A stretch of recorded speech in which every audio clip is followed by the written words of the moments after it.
कैसे हैं आप सब? आई होप आप बहुत बढ़िया होंगे, पढ़ाई लिखाई अच्छी चल रही होगी। आई नो ठंड आ गई है, थोड़ी लेजीनेस ज़्यादा आ गई है, but we have to keep it going. So चलिए, एम्प्लॉयमेंट का लास्ट पोर्शन बचा हुआ है and the most important, because exam में सबसे ज़्यादा इनसे ही आता है। So let's start our video and introducing you the first topic of the video, that is the casualization of workforce। नया टर्म है आपके लिए लेकिन बहुत सिंपल है। कैजुअलाइजेशन से आप एक टर्म निकाल पा रहे होंगे, that is casual labour. Casual labour क्या होता है? हमने दो तरह के लेबर्स पढ़े थे, सेल्फ एम्प्लॉयड और हमने पढ़ा था हायर्ड। फिर हायर्ड के अंदर हमने रेगुलर हायर्ड और कैजुअल लेबर पढ़ा था, राइट? कैजुअल लेबर मतलब होता है कि मेरी जब मर्जी होगी तब मैं हायर करूंगी, जब मुझे काम होगा तब मैं हायर कर लूंगी, अदरवाइज मैं रेगुलर बेसिस पर उनको हायर नहीं करनी हूँ। डेफिनेटली रेगुलर बेसिस पर हायर नहीं कर रही हूँ तो सोशल सिक्योरिटी स्कीम्स भी प्रोवाइड नहीं करूंगी। तो बेसिकली जब मुझे काम होगा तब मैं कोई लेबर हायर कर लूंगी, काम निकलवाऊंगी, सैलरी दूंगी, सैलरी नहीं वेजेस दूंगी एंड मेरा और उनका रिश्ता वहीं खत्म, राइट? तो increase in the casual labour. अब ऐसा हो क्यों रहा है? क्योंकि bulk of the self employed workforce is found in rural areas. देखिए, रूरल एरियाज में सेल्फ एम्प्लॉयड लोग पाए जाते हैं क्योंकि उनकी खुद की एग्रीकल्चर में इंटरेस्ट होता है। दूसरी बात, नॉन फार्म अपॉर्चुनिटीज भी नहीं होती, तो सेल्फ एम्प्लॉयड ही होते हैं majority. Not all are engaged और कॉन्ट्रीब्यूटिंग टू द आउटपुट। जरूरी नहीं है कि वो सेल्फ एम्प्लॉयड है, इसका मतलब है कि वो कोई कॉन्ट्रीब्यूशन दे ही रहे हैं। आपने एक टर्म सुना होगा, अच्छा पहले मैं इसको कवर कर लेती हूँ, lack of non farm opportunities. देखिए, उनके पास ऑप्शन भी नहीं है कि वो दूसरा काम करें क्योंकि नॉन फार्म अपॉर्चुनिटीज भी इतनी ज्यादा नहीं है। लैक ऑफ एजुकेशन है, उनको लैक ऑफ अवेयरनेस है, पता भी नहीं है, और इन रियलिटी भी अपॉर्चुनिटीज इतनी ज्यादा नहीं है। आपने एक टर्म सुना होगा, that is disguised unemployment. Disguised unemployment क्या होती है कि एक खेत में 5 लोग काम कर रहे हैं लेकिन जरूरत मुझे 3 ही लोग की है, तो वो जो 2 लोग हैं ना, दैट आर डिस्गाइज्ड अनएम्प्लॉयड। हो तो भी ठीक, नहीं हो तो भी ठीक, वो कोई आउटपुट में कंट्रीब्यूट मुझे नहीं कर रहे हैं, राइट? सो बहुत सारे जो सेल्फ एम्प्लॉयड वर्कर्स हैं जो रूरल एरियाज में एम्प्लॉयड हैं वो डिस्गाइज्ड अनएम्प्लॉयड भी हैं। Migrate to urban areas in search of job. फिर उनको लगता है अच्छा ठीक है, यहाँ पे इतनी ज्यादा जरूरत नहीं है, चलो अर्बन एरियाज में मूव किया जाए और देखा जाए कि क्या जॉब अपॉर्चुनिटीज हैं। तो वो अर्बन एरियाज में मूव करते हैं, तो उनको डेफिनेटली कैजुअल लेबर के तौर पे ही हायर किया जाता है। आप अपनी सिटीज में जहां पर भी आप ये वीडियो देख रहे हैं, कुछ सिटीज में कुछ अड्डे डेफिनेटली बने होंगे जिसमें आप सुबह देखते होंगे कि लेबर खड़ी रहती है कि भाई मुझे हायर करो, ताकि जैसे अगर सपोज हमको कुछ काम होता है, दिवाली का टाइम होता था तो सबको घर में लेबर चाहिए, तो हम वहां से लेबर लेकर आ जाते थे, काम करवाते थे, उनको वेज देते थे and that's it, our relation ends there, right? ऐसा ही कुछ होता था। Get mostly hired as casual labour, तो हम जनरली उनको एज कैजुअल लेबर ही हायर करते हैं। और वो भी इंटरेस्टेड कैजुअल लेबर में क्यों रहते हैं? क्योंकि वो रेगुलरली तो शिफ्ट नहीं हुए हैं अर्बन एरिया में, राइट? और रेगुलरली हायर्ड वर्कर तो हम उसी को ढूंढेंगे, हम रेगुलर हायर अपने घर में या अपने बिजनेस में उसको ही करेंगे जो रेगुलरली काम करना भी पसंद करे, राइट? प्लस अब ये तो कहानी हो गई रूरल एरियाज की। अब कहानी किसकी आती है कि अब आप बोलेंगे मैम अर्बन एरियाज में तो लोग रेगुलरली हायर हो सकते हैं ना। देखिए, होता क्या है, अर्बन एरियाज में भी रेगुलर जॉब ढूंढना अपने आप में एक मुश्किल टास्क हो गया। क्यों? क्योंकि अनएम्प्लॉयमेंट इतनी ज्यादा है कि लोगों को लगता है आज अगर मैं एम्प्लॉयर हूं तो मेरे पास ऑप्शंस बहुत ज्यादा हैं हायर करने के, राइट? तो मैं किस कॉन्सेप्ट से चलती हूं? Hire and fire. आप कॉर्पोरेट जॉब्स में देख रहे हैं जो इतनी फायरिंग हो रही है एम्प्लॉयज की। क्यों? अगर सपोज मैं किसी को पैकेज देती हूँ 50,000 पर मंथ का और मुझे लगता है कि वही सेम काम मुझे कोई 40,000 में करके दे देगा, तो मैं 50,000 वाले को फायर कर दूंगी और दूसरे वाले को हायर कर लूंगी, राइट? तो इतनी ज्यादा अनएम्प्लॉयमेंट है कि भाई लोगों को, मेरे पास बार्गेनिंग पावर बहुत ज्यादा है। बार्गेनिंग पावर मतलब क्या कि भाई मेरे पास ऑप्शंस बहुत ज्यादा है, जिस मुझे लीस्ट अमाउंट में अगर कोई वर्कर मिलेगा, लीस्ट जिसको मुझे सैलरी देनी पड़ेगी उसको मैं हायर कर लूंगी, हायर वाले को फायर कर दूंगी। हायर मतलब ज्यादा जो सैलरी ले रहा था उसको मैं फायर कर दूंगी। क्लियर है ये कॉन्सेप्ट? बढ़िया 3 to 4 मार्कर क्वेश्चन में ये आ सकता है। आप ये पॉइंटर्स हैं, इनको थोड़ा और डिटेल में लिख देंगे, आपका बिल्कुल तैयार हो जाएगा। And one more thing I want to mention Indian eco में कि हेडर्स होना बहुत जरूरी है पॉइंटर्स में। अगर हेडर्स नहीं होंगे, अंदर आप पैरा के फॉर्म में लिखेंगे ना, तो it gets boring for teachers to check your answer, right? I'm telling you the teacher's perspective, okay? So always try to make it interesting for the teachers to check the answers. That's a pro tip. क्योंकि अगर मैं copy check कर रही हूँ तो मुझे कुछ चीज इंटरेस्टिंग चाहिए, अदरवाइज आप इतना बड़ा पेज भर दोगे पूरा पैराग्राफ से, मैं बड़ी बोर हो जाऊंगी यार चेक करने में, और इतनी थ्योरी कौन पढ़ना प्रेफर करेगा। सो ऑलवेज यूज कैची हेडर्स। कैची हेडर्स आप यूज कर रहे हैं तो मैं देख कर ही एक्साइट हो जाऊंगी and I will give you the marks. So that's a pro tip for the day. Okay, now let's move forward to the next topic. Is the informalization of workforce. Informalization को पढ़ने से पहले मुझे दो concepts को समझना है, पहले उसको देख लेते हैं।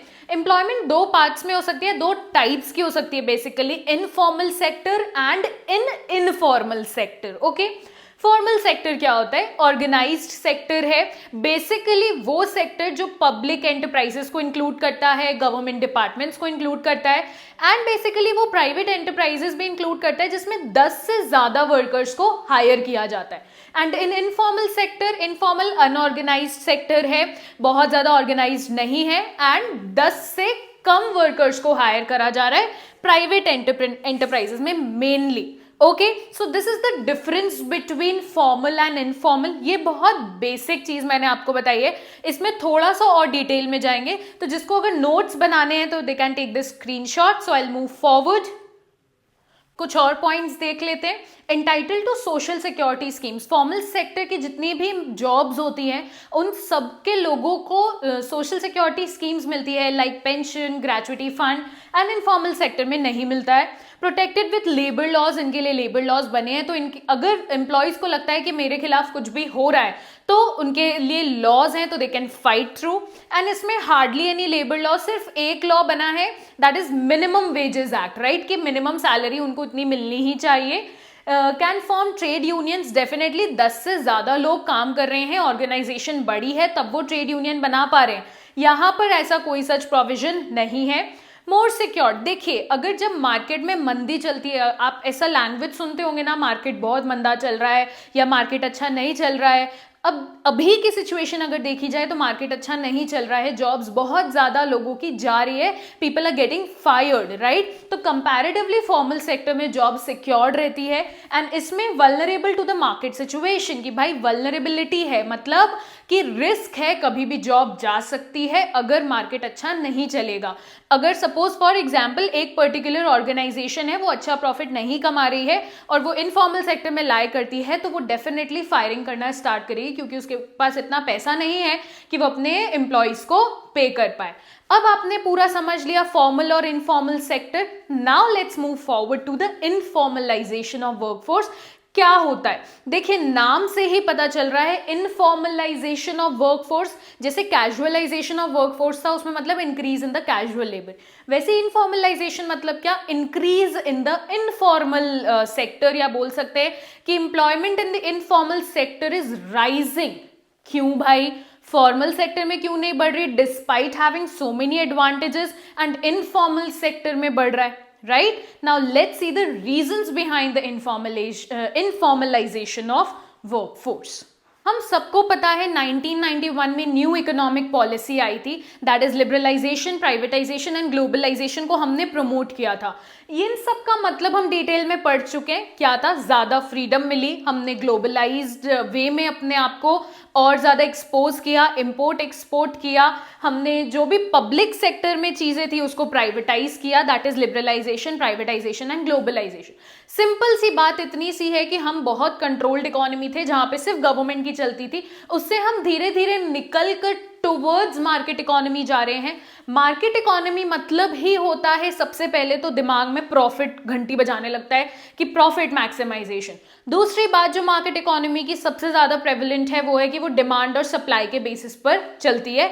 डिमांड और सप्लाई आपस में देख लेंगे भाई, हम दोनों सेटलमेंट कर लेंगे, गवर्नमेंट को बीच में आने की जरूरत नहीं है, राइट? अब मार्केट इकोनॉमी और इनफॉर्मलाइजेशन दोनों आपस में बड़े ज्यादा कोरिलेटेड है। कैसे? मार्केट इकोनॉमी भी बोलता है प्रॉफिट, इनफॉर्मलाइजेशन में भी सारे क्या थे? प्राइवेट एंटरप्राइजेस ही थे। हमने देखा था यहाँ पे डेफिनेशन मैंने लिखी थी, प्राइवेट एंटरप्राइजेस का भी मेजर फोकस क्या होता है? प्रॉफिट। पब्लिक एंटरप्राइज का कभी भी मेजर मुद्दा प्रॉफिट नहीं होता, उनका मेजर मुद्दा हमेशा सोशल वेलफेयर ही होता है, राइट? तो मार्केट इकोनॉमी और इनफॉर्मलाइजेशन आपस में बहुत ज्यादा कनेक्टेड हो गए कि भाई आज डिमांड एंड सप्लाई के बेसिस पर ही होगा, तो भाई मैं जितने में प्रॉफिट कमा पाऊंगा मैं उतने ही एम्प्लॉयज रखूंगा। इनफॉर्मलाइजेशन में भी तो यही होता है कि भाई 10 से नीचे एम्प्लॉयज रखते हैं, जितने मैं अफोर्ड कर पाऊंगा, जितने में उनको अच्छे से सैलरी दे पाऊंगा और जितने में अच्छे से प्रॉफिट कमा पाऊंगा उतने ही एम्प्लॉयज रखूंगा, राइट? दैट्स वाई दोनों आपस में बहुत ज्यादा कोरिलेटेड है। और आज की अगर आप सिचुएशन भी देखें, इकोनॉमी को एनालाइज भी करें, तो देखिए एम्प्लॉयमेंट अपॉर्चुनिटीज इतनी ज्यादा है ही नहीं कि हमको फॉर्मल सेक्टर में बहुत ज्यादा जॉब्स मिले। आज आप अपने भाई बहनों से सुन रहे होंगे कि भाई जॉब्स की बहुत दिक्कत है, मार्केट मंदा चल रहा है, मार्केट में जॉब्स नहीं है, निकाला जा रहा है, राइट? तो एवरीवन इज लाइक कि भाई अपना एक स्टार्टअप स्टार्ट करते हैं। इनफॉर्मल वर्कर्स और 10 से कम एम्प्लॉयज हायर करना मतलब एक सॉर्ट ऑफ स्टार्टअप ही है, right? So people are also moving towards that. Clear है आपको? वन मोर पॉइंट, फीमेल्स जो होती हैं वो वैसे भी इनफॉर्मल सेक्टर में ज्यादा कंफर्टेबल होती हैं क्योंकि उनको फ्रीडम ज्यादा होता है। यहाँ पर फ्रीडम इन द सेंस कि फॉर्मल सेक्टर में उनको बहुत ज्यादा रिस्पॉन्सिबिलिटी है, तो उनको घर भी देखना है, ऑफिस भी देखना है, इतना सब कुछ मैनेज सबसे नहीं हो पाता। इनफॉर्मल सेक्टर में उनकी कमिटमेंट मैनेज हो जाती है between the family and her personal and career life, right? लेकिन इनफॉर्मल सेक्टर में प्रॉब्लम एक और है कि भाई पावर्टी आ सकती है, कभी भी तुम्हें जॉब से निकाला जा सकता है क्योंकि ये तो वल्नरेबल है, vulnerable to the market situation, right? तो कभी भी जॉब से निकाला जा सकता है। तो गवर्नमेंट नई नई स्कीम्स लेकर आ रही है कि इनफॉर्मल सेक्टर में भी सोशल सिक्योरिटी स्कीम्स को इनकॉर्पोरेट करो, उनको भी पेंशन दो, उनको भी ग्रेचुइटी दो, ताकि वो थोड़ा सिक्योर फील करे। एंड जब चीजें बढ़ ही रही हैं इसमें, चलो प्रॉफिट हो ही रहा है, तो एट द एंड इकोनॉमी को ही फायदा होगा ना, जीडीपी तो इकोनॉमी की ही बढ़ेगी। क्लियर है आपको यहां तक? लेट्स फटाफट complete types of unemployment, disguised unemployment and seasonal unemployment. Disguised unemployment क्या होती है? अभी आपको बताया था कि अगर जितने वर्कर्स की नीड नहीं है और उससे ज्यादा वर्कर्स एम्प्लॉयड हैं, सपोज 5 वर्कर्स लगे हुए हैं मेरे लैंड पर और मुझे 3 ही चाहिए, तो बचे हुए 2 क्या है? Disguised unemployment. इनके प्राइमरी कॉजेज क्या है? बेसिकली देखिए, फार्मिंग में जनरली हम एग्रीकल्चर पे बात करते हैं कि फार्मिंग में सबसे पहले तो फैमिली चली आ रही है, तो सब उस फार्म में ही काम कर रहे होते हैं, राइट? आपका जॉइंट फैमिली सिस्टम की वजह से भी बहुत डिस्गाइज्ड अनएम्प्लॉयमेंट होती है। एंड आप देखिए, अ फैमिली ऑफ 6, फिर वो धीरे धीरे फैमिली बढ़ती चली जाती है, फिर भी लोग उस फार्म में ही काम कर रहे होते हैं कि भाई दूसरे बिजनेस में क्यों जाना है, अपने फैमिली बिजनेस में ही रहो। लेकिन इतनी ज्यादा क्या नीड होती है काम की? नहीं होती है। तो प्रोडक्शन कोई गिरेगा नहीं अगर 2-4 लोग उसमें से हट भी जाएंगे तो। दूसरी बात, नॉन फार्म अपॉर्चुनिटीज भी इतनी ज्यादा है नहीं कि भाई चलो यहां पे नहीं कर रहे हो तो चलो दूसरी जगह कर रहे हो, तो लेकिन वो अपॉर्चुनिटीज भी तो होनी चाहिए, राइट? वो भी इतनी ज्यादा लोगों को नहीं पता है एंड एक्चुअली में है भी नहीं। सीजनल अनएम्प्लॉयमेंट, सीजनल अनएम्प्लॉयमेंट मतलब क्या? ऑल्दो यू नो दैट कि एग्रीकल्चर तो पूरा रेनी सीजन पर बेस्ड है, इरिगेशन पर बेस्ड है। अगर आप एक क्रॉप उगाते हो तो एक फार्मर को बोला जाता है कि आप 5 to 7 मंथ्स अनएम्प्लॉयड रहते हो, क्योंकि देखो उसके उगने का समय वो तो it will take its own time, no आप उसको जल्दी तो नहीं कर सकते उसके प्रोसेस को, राइट? तो वो जो रिमेनिंग टाइम है जहां पर कोई भी काम नहीं होता, that is known as seasonal unemployment. तो आजकल इसको क्या प्रमोट किया गया है कि मल्टी क्रॉपिंग सिस्टम करिए, आप एक सीजन में कुछ उगाओ, जिस सीजन में उसका दूसरे का कोई काम नहीं है दूसरा क्रॉप उगा लो, राइट? तो ये प्रमोट किया गया।